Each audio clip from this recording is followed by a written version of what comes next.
আল্লাহ নবী মুসা আলাইহিস সালামকে আল্লাহ তাআলা মুআজিজা দিয়েছিলেন। তিনি লাঠি জমিনে রাখলে সেটা সাপ হয়ে যেত, কিন্তু মুসা আলাইহিস সালামের ইন্তেকালের পরে কেউ আর ওই লাঠি দিয়ে মুভিং স্নেক বানাতে পারেনি।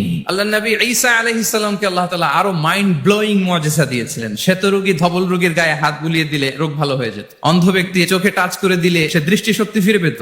মৃত ব্যক্তিকে আল্লাহ নবী ঈসা আলাইহিস সালাম কুম বিইذনিল্লাহ বলার সাথে সাথে মৃত ব্যক্তি জীবিত হয়ে যেত। কিন্তু এই নবী আলাইহিস সালামদের বিদায় যখন ঘটেছে সাথে সাথে তাদের মুআজিজারও বিদায় হয়েছে। কিন্তু বিশ্বনবী সাল্লাল্লাহু আলাইহি ওয়াসাল্লামের উপর নাজিল হওয়া এই মহাবিশ্বের মহাবিশ্বয় মহাগ্রন্থ আল কোরআন, আল্লাহ নবী ইন্তেকাল করেছেন, তিনি আমাদের থেকে বিদায় নিয়েছেন, কিন্তু কোরআন কি বিদায় নিয়েছে? কিয়ামত পর্যন্ত থাকবে। বিষ্ণু ইসা ইসলাম একটা আয়াত যেভাবে পড়তেন আমরা ঠিক হুবহু ওইভাবে পড়ি। বিষ্ণু ইসা ইসলাম একটা শব্দ ১৫০০ বছর আগে যেভাবে উচ্চারণ করতেন আমরা ঠিক ওইভাবে করি। এখানে অনেক কারীরা সুন্দর কণ্ঠে কোরআন তেলাওয়াত করেছে না? বিষ্ণু ইসা ইসলাম যেমনটা করেছেন তারাও ঠিক তেমনটা করেছে। কিয়ামত পর্যন্ত অবিকৃত অবস্থায় কোরআনটা থাকবে। তাই কোরআনটা হচ্ছে, এজন্য আল্লাহ তাআলা যুগে যুগে নবীদের মাধ্যমে আসমানি কিতাব পাঠিয়েছেন।